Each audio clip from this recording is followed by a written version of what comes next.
It's been a week and now they show up? You see a young man on a balcony nursing a cigarette. His eyes have been following you for a while. Not looking for any trouble, officer.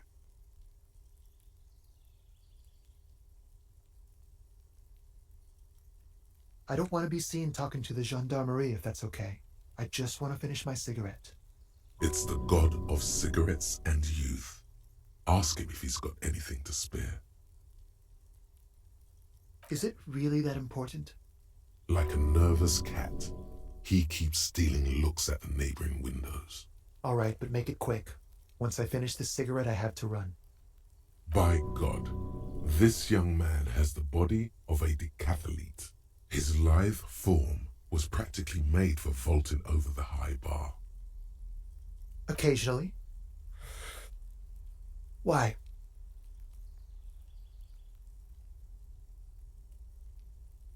No, I just like to look good. He gives you a honeyed smile before shaking off the cigarette ash. My name? My name is Martin Martinez. Martin Martinez? Good local name. Let's go with that. Help you? No, sorry, gendarme. I have to. I can tell that you finally got him down. Thank you. It was quite a disturbing sight, even by Martinez standards. What were you doing last Sunday? Oh. You already asked me that, didn't you?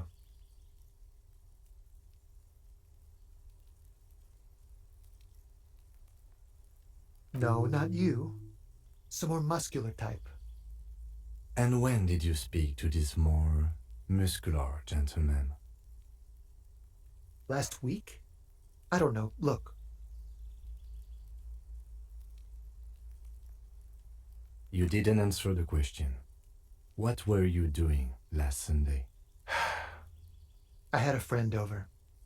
It was my Sunday friend. A Sunday friend. How intriguing.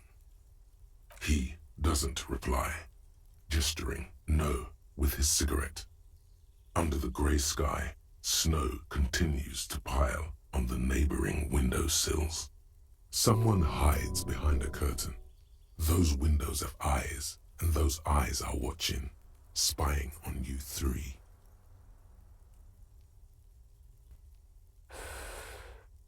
We won't.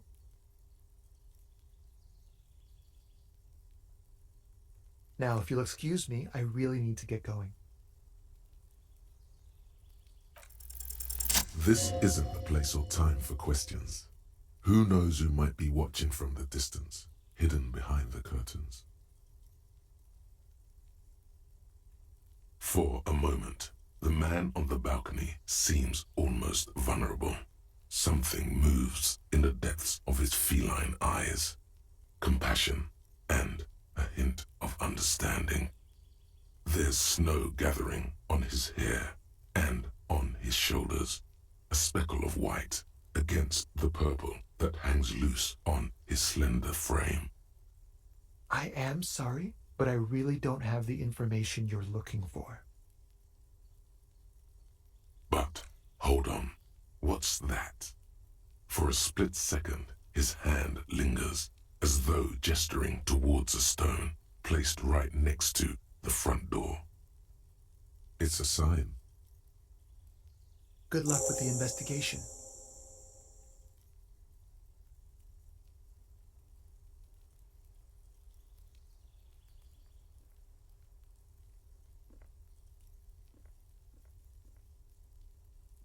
He's gone.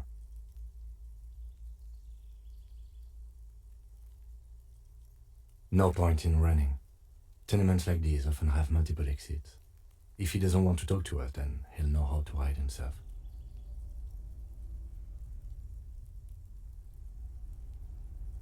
He could be a witness. Him or his Sunday friend. Either way, we need to look into that muscular type who's asking about our case. He did leave us a sign. Did you see that? He wanted to draw our attention to that stone right over there. If we find a way inside the building, we can ask around for his apartment.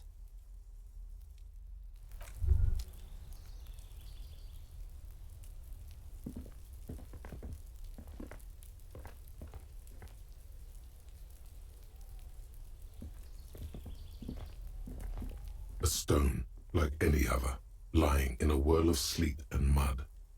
Maybe there's something under it. There's a key beneath it, rusty from the dirt. This must be for the front door.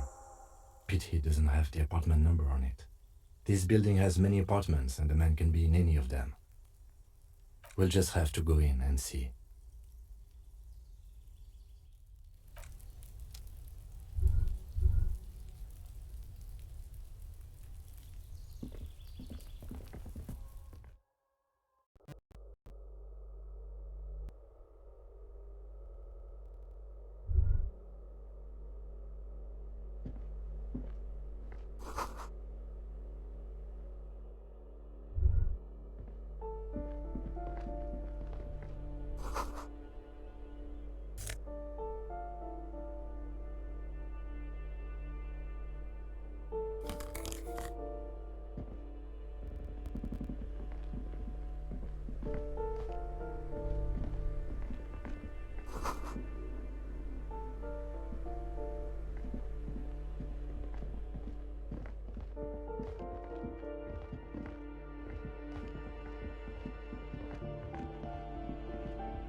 A shabby door hangs oddly on its hinges, secured to the doorframe with a safety chain.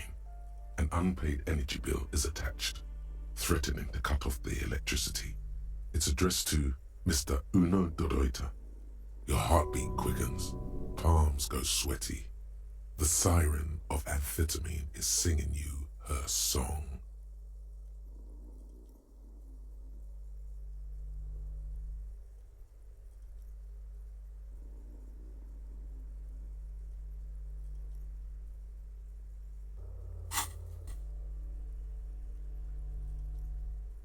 And the place comes with 3 months' worth of utility bills.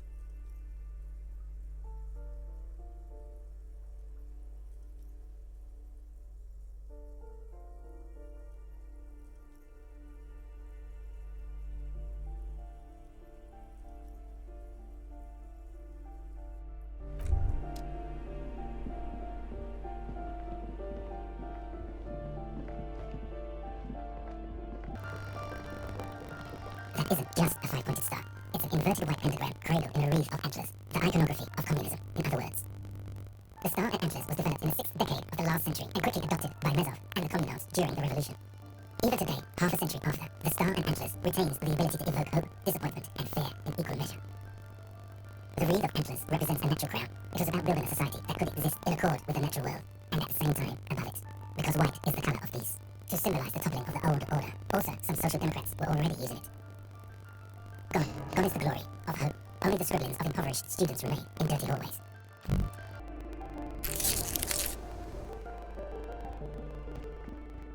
This door has been closed with a padlock. A chalk drawn number on the wall says number 11. It's a solid lump of metal, but the shackle is deeply corroded. A solid pair of chain cutters would make short work of it. The lieutenant is concentrated on the hallway, scanning both ways for any approaches.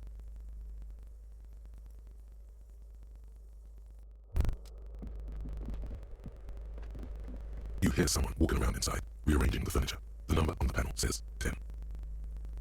The walking stops abruptly, but no one comes through the door. Sounded like a woman's shoes.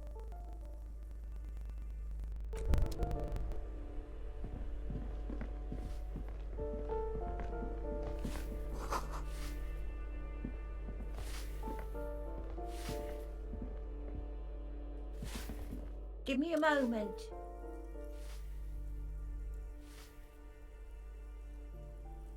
The cold never does any good for my bronchitis. This woman's health is failing her. There's not much to do. Not in this damp.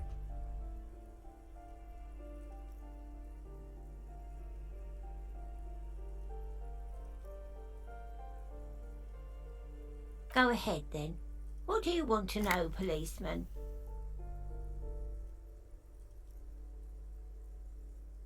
Ask away, policeman.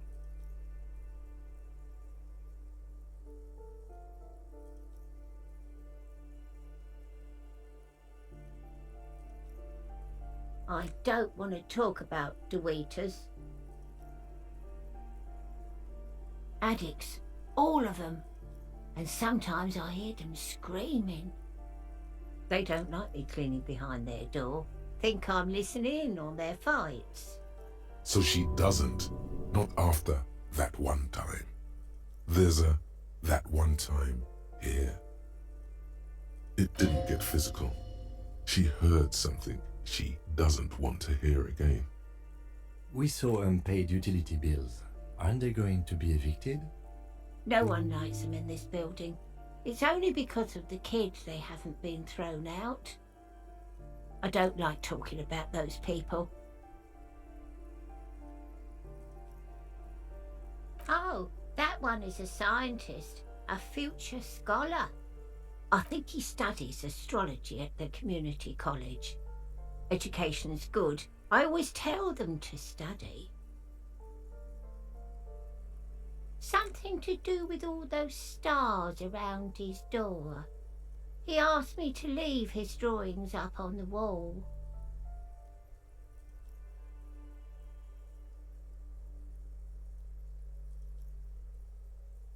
That's what I said. Astrology. The lieutenant shakes his head as though to say, let it go. Come on, people. Try to keep up any standards here. It's not about stars. It's... forget it. No one lives there. It's been empty for months. Impossible. I would know if someone had moved in there. Maybe it's those countercultural people again, breaking into a house like it's a public space. You're a policeman. Be good and take a look, will you? Great. Young people.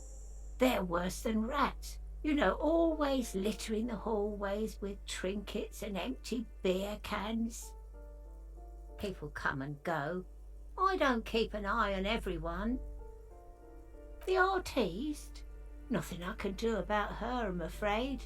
She ruins the walls faster than I can clean them. Still, she leaves an old lady to her business. More than I can say for others. She mumbles some kind of a response, then hacks something into her handkerchief. I'm no one. Just an old woman who cleans these hallways. If you can call it living. I have a little room upstairs right next to the coal room. It's barely bigger than a closet. But I don't complain, no. I have my bed and my aching bones to keep me company. And that's all I need from this world. And all she gets, too. The coastal wind beats down hard on the coal room door outside. Splashes of waves make the balcony slippery.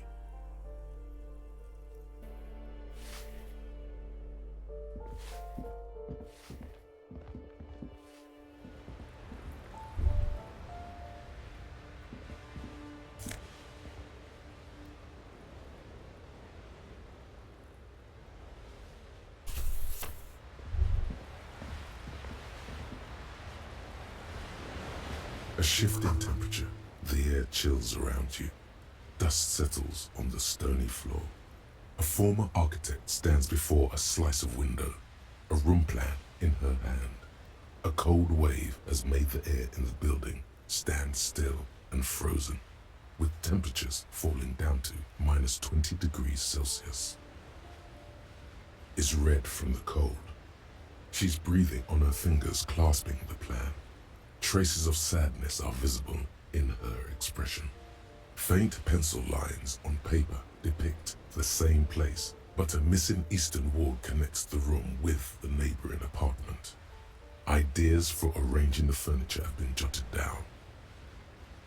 It's clean and empty, with new tapestry embellishing the walls. A standard HB graphite pencil has fallen off a three-legged stool in the middle of the room.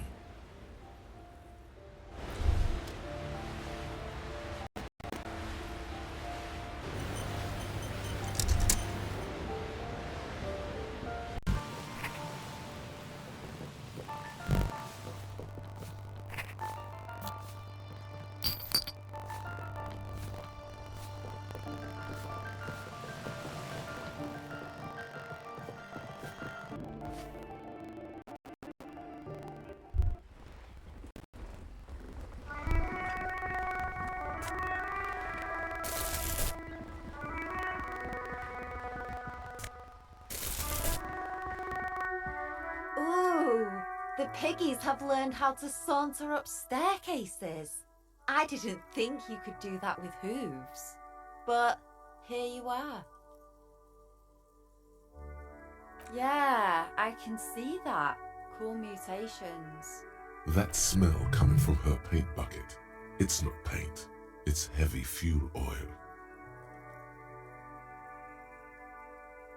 Red-dyed heavy fuel oil, intended for exclusive use in government vehicles, to be precise.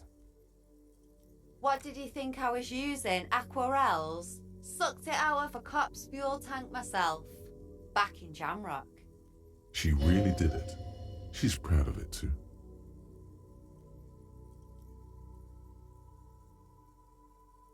You ain't seen nothing yet, Piggy Boo. Can't you tell? I'm painting a beautiful... I haven't really started it yet. I'm waiting for the right words. Have you ever tried... We rarely see pigs round here, though. She wants it to be something true and total.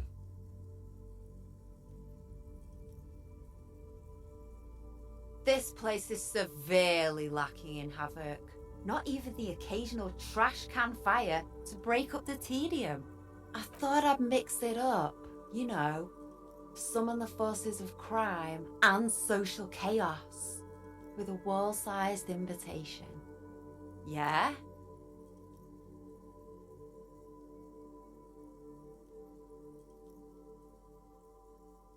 Thanks.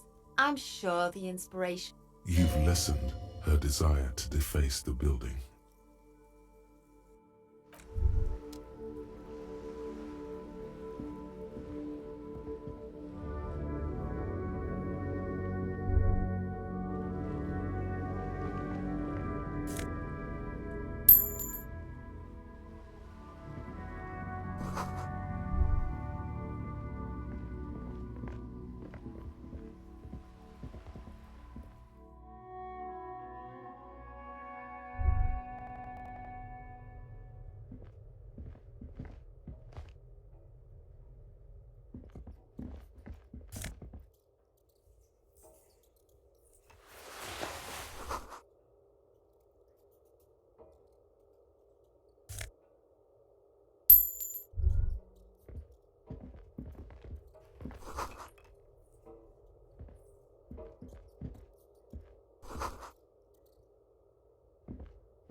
You hear someone walking around inside. A poor communard from the looks of it. The room is barely bigger than a closet.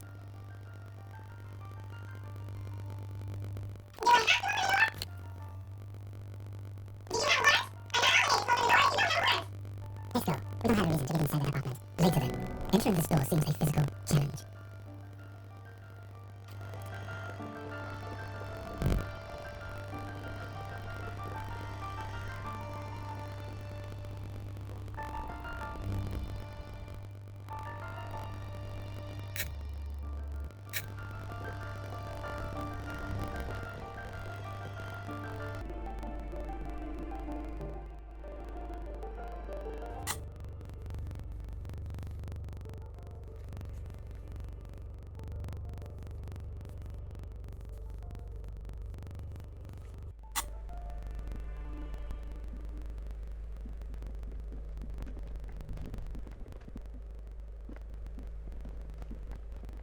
This door has been closed with a padlock. The chalk drawn number on the board says number 11. No reply.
A shabby door hangs oddly on its hinges, secured to the doorframe with a safety chain.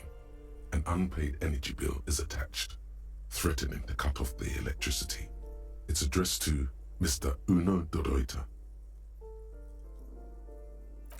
Snip. The cutter goes through them like dead leaves. The links fall to the ground on the other side of the door. Don't let the quiet fool you. The beast is in there somewhere, ready to rip you to shreds with a broken bottle. I know there's no stopping you, but let's at least make this quick.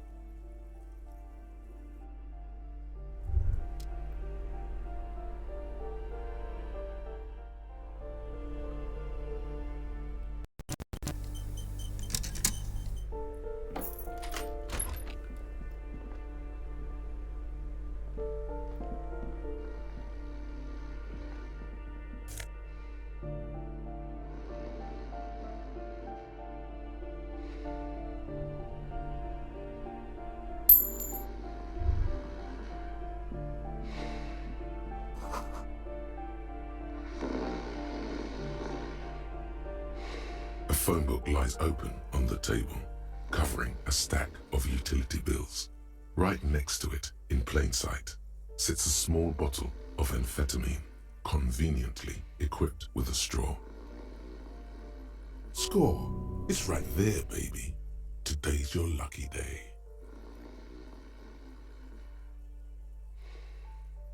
You pocket the bottle as if it were the most natural thing in the world. Don't wait, celebrate. Blast that shit right here. Take inventory of it once this boring table shit is done. Blast it before you face the beast. Deruita. You're going to need the encouragement.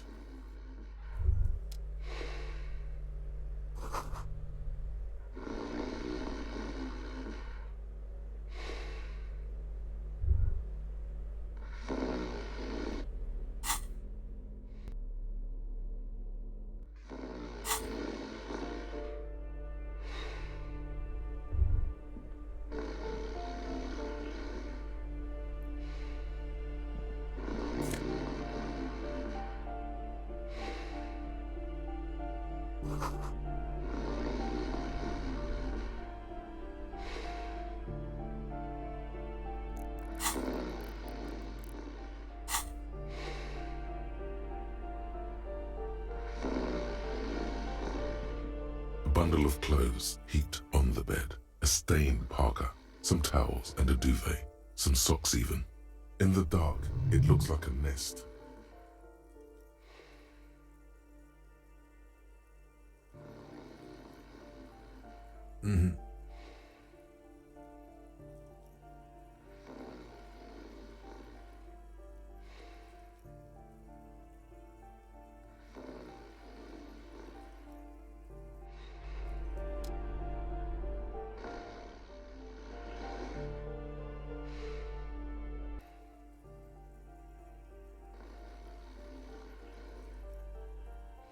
You see a 60-year-old, fat, red-headed man passed out from large amounts of alcohol and God knows what else. The smell of shit rises from his mouth. You don't have to take him down. He's already down.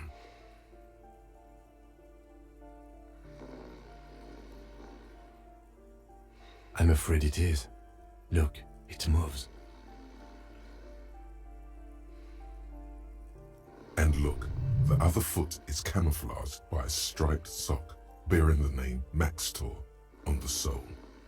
3 toes are poking out of a hole. A groan rises from the man's throat, dry like a death rattle. He's trying to say something in his sleep. The man groans once again, but his tongue keeps failing him. It's impossible to make out the syllables. A hand emerges from the blankets, trying to gesticulate something. And then it dawns upon you, clear and surreal. Pigs. He's trying to call you pigs.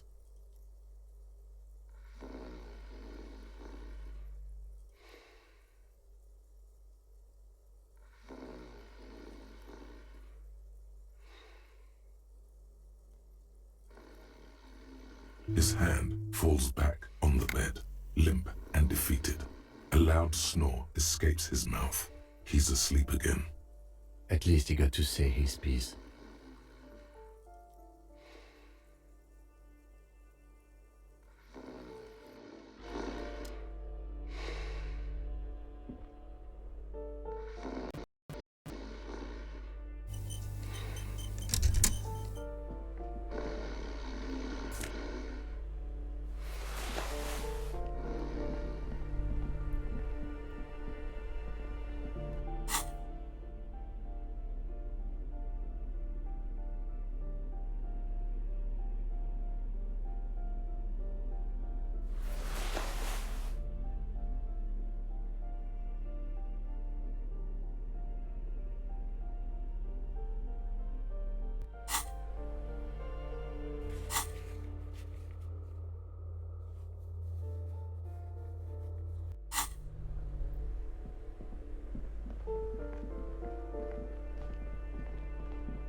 This door has been closed with a padlock.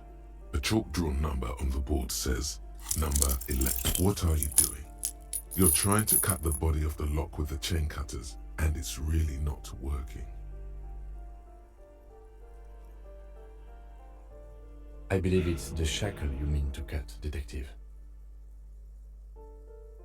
He's just trying to help.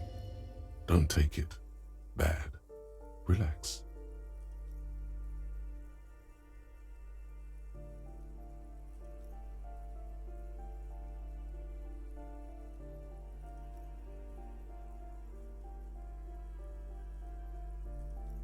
Perhaps you should give it another go.